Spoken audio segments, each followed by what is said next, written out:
My best friend, Mia Sullivan, once called me in tears. She said a creep had been following her. She said she was too scared to stay alone in her apartment. In my previous life, I believed her. I brought her home, gave her my bedroom, and slept on a foldable bed in the living room. My father, Zach Langley, felt sorry for her too. He cooked for her every day, treated her gently, and told her to think of our home as her own. 2 weeks later, Mia uploaded a video accusing my father of assaulting her. She cried before the camera, showed bruises on her body, and described a nightmare that never happened. The internet believed every word. My father's name was dragged through the mud. Strangers found our address. Someone threw red paint over our door and glued our lock shut. My company was flooded with calls until I lost my job. The police said there was insufficient evidence to file a case, but no one cared. My father had been a middle school teacher for most of his life. He was 65, retired, quiet to the point that raising his voice made him uncomfortable. His dignity meant everything to him. Then someone hung a banner outside the senior activity center he loved. "Get this monster out of our community." He broke. One rainy day, while I was out trying to find a lawyer, he jumped from the rooftop. At the hospital, all I saw was a white sheet in the morgue. Meanwhile, Mia collected crowdfunding money for emotional trauma, pressured me for hush money, and emptied what little my family had left. Later, I learned that money had gone toward the down payment on a house for her unemployed younger brother back in their hometown. When I had nothing left, Mia only smiled at me. "Charlotte, thank you for giving me the chance to gain both fame and fortune." Then I opened my eyes. My phone was ringing. "Charlotte," Mia's sobbing voice came through the speaker. "Please help me. There's a man who keeps following me. My apartment isn't safe anymore. I'm scared."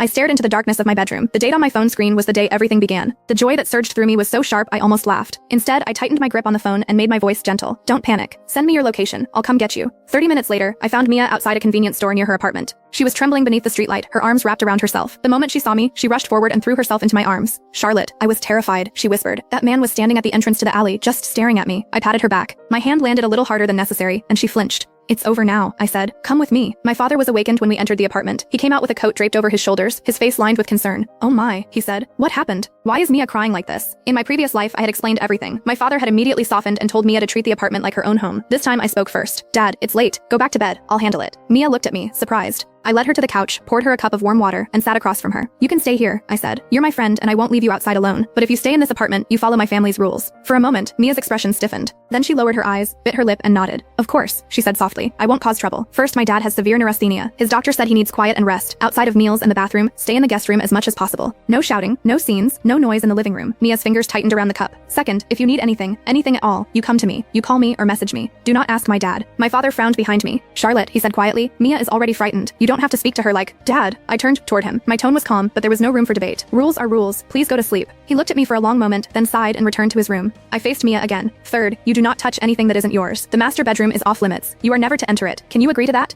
A flash of displeasure crossed her face before she replaced it with wounded innocence. "I understand," she said. "I'm sorry for disturbing your family." I showed her the guest room. After she closed the door, I stood in the kitchen with a glass of water in my hand and listened to the faint sound of her typing on her phone. I could not see her screen. I could not verify who she was speaking to or what she was saying. But in my previous life, Mia's boyfriend, Kyle Walker, had been the person who helped turn her accusation into a public execution. He knew how to buy attention, direct online outrage, and turn lies into traffic. This time I would not wait for their story